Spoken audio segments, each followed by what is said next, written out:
Fala galera, estamos aqui com mais um vídeo do JJ Velani e vamos aproveitar esse clima de Copa e falar um pouco sobre o histórico das Copas do Mundo. Primeiramente, a Copa do Mundo ela já era uma ideia que estava sendo desenvolvida desde o início do século, mas ela realmente se formulou bem direitinho em 1928 pelo Jules Rimet. Inclusive o Jules Rimet, esse nome se tornou o nome de uma taça. Inclusive a taça de 70 que o Brasil ganhou era a taça Jules Rimet.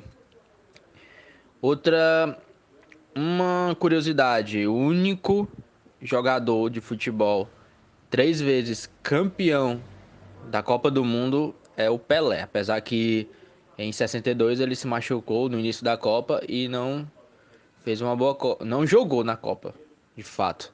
Mas em 58 ele foi o grande destaque, a grande revelação com seus 17 anos. E em 70 foi aquilo que vocês sabem, era uma grande seleção. E o Pelé foi o cara que comandou junto com o Jairzinho, junto com o Gerson. Outra curiosidade é que a Alemanha, apesar do Brasil ter participado de todas as Copas, a Alemanha tem mais partidas, ou seja, ela foi mais longe nas Copas. Ela participou até a estreia, que perdeu pro México de 1-0, de 107 partidas. O Brasil tem 2 partidas a menos. Empatou com a Suíça, completou 105 partidas. O Brasil participou de todas, né? Como quase todos sabem. O Brasil participou de todas as Copas. Mas a primeira Copa o Brasil não foi nada bem. Em 1930 o Brasil não passou da primeira fase. Era um triangular com Iugoslávia e Bolívia. O Brasil perdeu para a Iugoslávia e ganhou da Bolívia. E só passava o primeiro colocado. O Brasil foi eliminado. E uma das coisas que é importante salientar é que o regulamento ele não foi esse regulamento que nós temos hoje, né? Sim, foi modificando, inclusive, a partir de, se eu não me engano, a partir da Copa de 2026 vão ser 48 seleções. Em 2026 vão ser 48 seleções em 3 países pela primeira vez. Já tivemos uma Copa em 2 países, que foi na Coreia do Sul e no Japão em 2002. E em 2026 vai ser na América do Norte, né? No Canadá, nos Estados Unidos e no México. Inclusive o Brasil ele votou contra. E alguns até estavam falando que o Brasil foi o único garfado da Copa do Mundo até agora no árbitro de vídeo justamente por causa disso. Porque aquela falta foi clamorosa e os juízes do árbitro de vídeo teimam em dizer que não foi falta em cima do Miranda. Enfim, alguns dizem que foi por causa disso, eu não sei. Mas o Brasil ele realmente ele começou a disputar de vero a Copa do Mundo para disputar título em 38, quando ele ficou em terceiro lugar e perdeu para a Itália. A Itália inclusive foi a grande campeã. E em 50 teve aquele quadrangular final na primeira Copa no Brasil, que era Brasil, Espanha, Uruguai e outra seleção eu não tô lembrado, mas o Brasil, só sei que o Brasil meteu 7-1, o Brasil inclusive já ganhou de 7-1 em Copa do Mundo. Meteu 7-1 em uma seleção, se eu não me engano, meteu 6-1 na Espanha. Aí quando chegou com o Uruguai, o Brasil precisava só de um empate para ser campeão e aconteceu aquilo. Na seleção que tava goleando na Copa inteira e chega e perde com um frango do nosso goleiro. Perdeu de 2-1 para o Uruguai. O Uruguai se sagrou bicampeão do mundo. Já era bicampeão olímpico e se sagrou bicampeão do mundo. O Brasil não tinha nenhum título até então. Então, isso é um breve histórico assim da Copa do Mundo, da sua origem e de um pouco das participações iniciais do Brasil. Agora nós vamos ver todas as sedes, todos os campeões e todos os resultados das finais. Em 1930, que foi a primeira Copa do Mundo, o Uruguai, a sede foi no Uruguai e o Uruguai foi campeão. E ganhou de 4-2 da Argentina na final. Em 34, a Itália, foi na Itália, mais uma vez quem sediou ganhou. Ganhou de 2-1 da Tchecoslováquia na prorrogação. Em 38, na França, quem ganhou foi a Itália de novo. A Itália foi bicampeã. Inclusive ganhou do Brasil antes, né? Na semifinal e ganhou da Hungria 4-2 na final. Em 50 no Brasil, já contei a história, e vocês já sabem, né? Aquele fatídico 2-1 para o Uruguai. Em 54, na Suíça, teve o milagre de Berna, né? Que é a Alemanha Ocidental. Lembrando que a Alemanha era dividida, né? Ocidental e Oriental. A Alemanha Ocidental era que se destacava no futebol e ganhou de 3-2 da Hungria de virada, inclusive virou até um filme, eu assisti quando era criança, um filme super legal, que a Hungria de Puskás voando, ganhando Copa dos Campeões, né, que não era a Liga dos Campeões, a Copa dos Campeões lá na Europa, a torta e direita, com o Real Madrid, e tinha goleado a Alemanha de 8-2, salvo engano, na fase de grupos. A Alemanha desclassificou, foi andando, não era um time tão forte, mas de talento, como a Hungria, qualidade técnica, mas era um time que tinha muita raça. 3-2 ganhou da Hungria. E em 58 na Suécia teve nosso primeiro título. O Brasil ganhou da Suécia na final 5-2. Com com aquela imagem que com certeza vocês já viram. A Suécia fez 1-0 e o Didi, nosso capitão, foi lá, buscou a bola, botou debaixo do braço, foi pro meio do campo e disse: segue o jogo, vamos ganhar vamos virar desses caras, a gente joga mais bola que eles. Acho que falta isso na seleção, faltou muito isso na seleção de 2014. E eu percebo que tá faltando isso na seleção de 2018 também. Em 2014 o nosso capitão não quis bater um pênalti. E isso. O Brasil já, infelizmente, não era uma seleção de chorões, né? Seleção Nutella. A esperança é o Tite. O Tite consiga fazer essa seleção deixar de ser Nutella, mas é difícil. Vamos lá, em 62, no Chile, o Brasil ganhou a final em cima da Tchecoslováquia, 3-1. Em 62, o Brasil roubou a Espanha, acho que foi nas quartas de final, mas deixa pra lá, vamos lá. O Brasil foi campeão. Em 66, na Inglaterra, também com um gol roubado. A Inglaterra ganhou de 4-2 da Alemanha Ocidental, uma bola que não entrou, mas não tinha o chipzinho na bola que vibra no relógio. E a Inglaterra ganhou de 4-2. Em 70, no México, o Brasil ganhou de 4-1 da Itália. O Brasil massacrou a Itália. Era o melhor time do mundo na época, talvez é considerado por muitos, porque jogava muito e conseguiu o título, a melhor seleção de todos os tempos. Ah, só pra dizer um negócio, de 38 e 50, acho que todo mundo sabe, não teve Copa do Mundo porque foi período de Segunda Guerra Mundial. Não tinha como ter Copa do Mundo e ter Guerra Mundial ao mesmo tempo. Era a Segunda Guerra.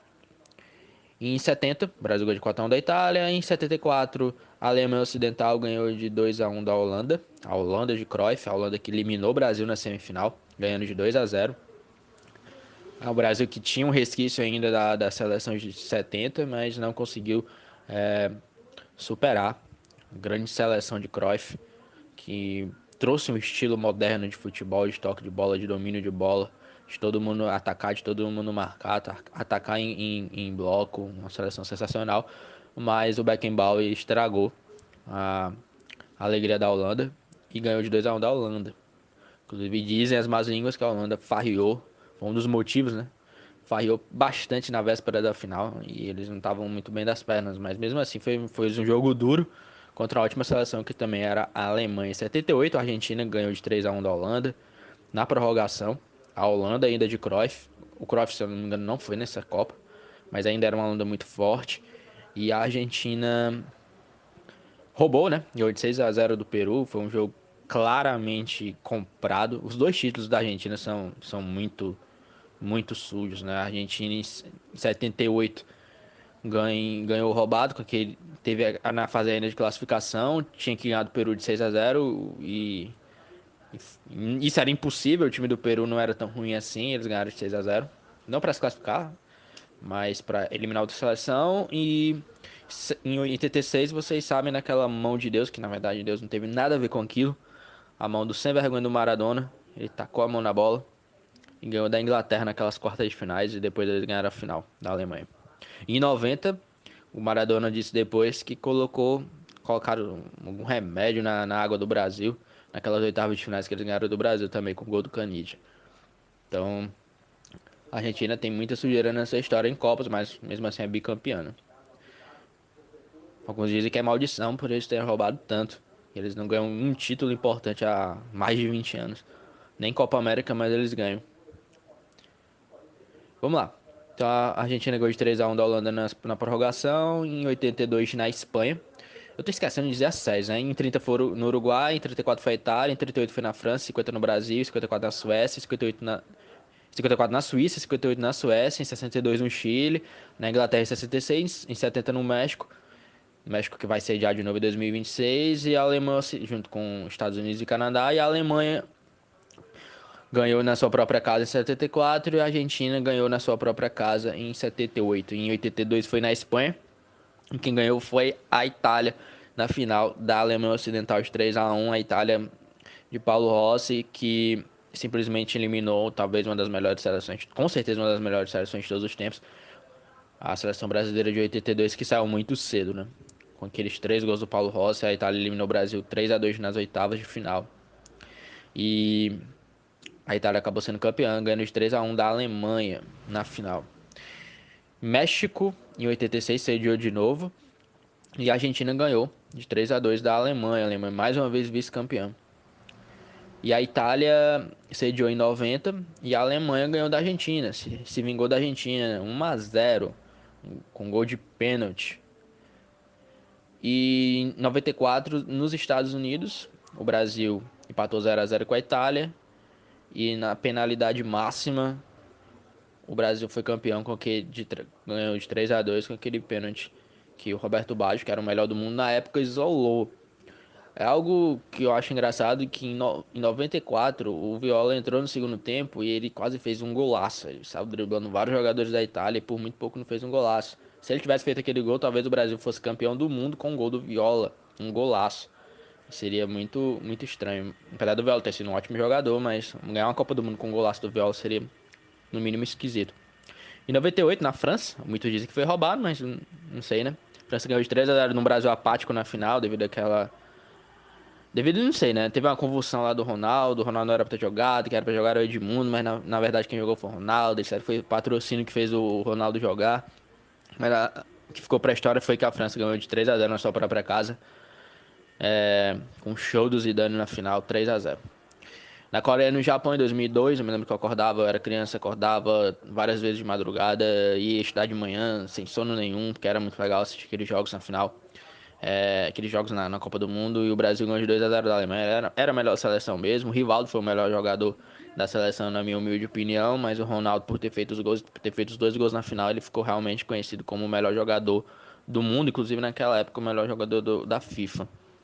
Me deram um prêmio pro Oliver Kahn. Apesar que ele tava fazendo uma grande Copa, só tinha levado um gol, mas na final ele entregou. Alguns dizem que ele tava com a mão machucada, inclusive quando ele desceu do avião, quando ele chegou na Alemanha, ele tava com a mão enfaixada, disseram que ele tava com a mão machucada. Mas ele mesmo assim jogou e entregou a bola naquele primeiro gol. E no segundo gol ele nem esticou o braço. Então, o Brasil ganhou de 2-0 da Alemanha. O Marcos fez uma grande partida, fez 2 grandes defesas. Inclusive uma no início do segundo tempo, quando o Brasil estava sendo pressionado pela Alemanha. A Alemanha conseguiu uma falta e mandou uma falta. E o Marcos se esticou todinho e buscou a bola. Foi muito massa aquela defesa. Em 2006, na Alemanha, a Itália empatou com a França 1-1. Inclusive teve aquele pênalti de cavadinha que o Zidane monstro deu aquela cavadinha na final de Copa do Mundo contra o Buffon. A bola bateu no travessão e entrou. Foi fantástico. Mas na prorrogação, o Zidane acabou dando uma cabeçada no Materazzi e foi expulso. Isso prejudicou, acho, psicologicamente a França, que foi muito mal nas penalidades máximas. E a França passou pela Itália. A França não, a Itália passou pela França, desculpa. A Itália foi campeã do mundo, sendo tetracampeão mundial. E hoje não está nem na Copa do Mundo, né? Aquela geração envelheceu e eles não tiveram uma boa renovação. A França teve uma ótima renovação. E vamos ver o que eles vão fazer nessa Copa. Porque o primeiro jogo foi horrível. Doía nos olhos assistir aquele jogo, tanto que eu cochilei. Mas mesmo assim eles ganharam da Austrália. Em 2010, na África do Sul, primeira Copa na África, no continente africano, a Espanha ganhou a prorrogação de 1-0 com o gol do Andrés Iniesta, um grande jogador, né? Que provavelmente vai se aposentar da seleção agora em 2008. E ele foi monstro demais, fazendo aquele gol na prorrogação. E o Robin, pelo amor de Deus, ele ficou muito marcado negativamente na Holanda, apesar de ser um craque de bola.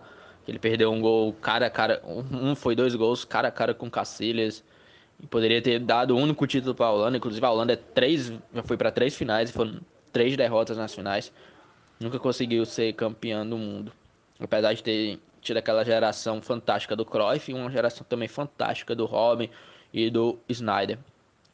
E em 2014, no Brasil, né? Não precisa nem dizer nada, tá bem recente na mente de vocês. Teve a geração Nutella do Brasil, 7-1. Seleção que é muita mídia, mas pouco futebol, pouca raça. Jogam até bem, alguns jogam bem nos seus clubes, outros é só um marketing mesmo. Neymar, por exemplo, não jogou nada nesse ano, porque se machucou.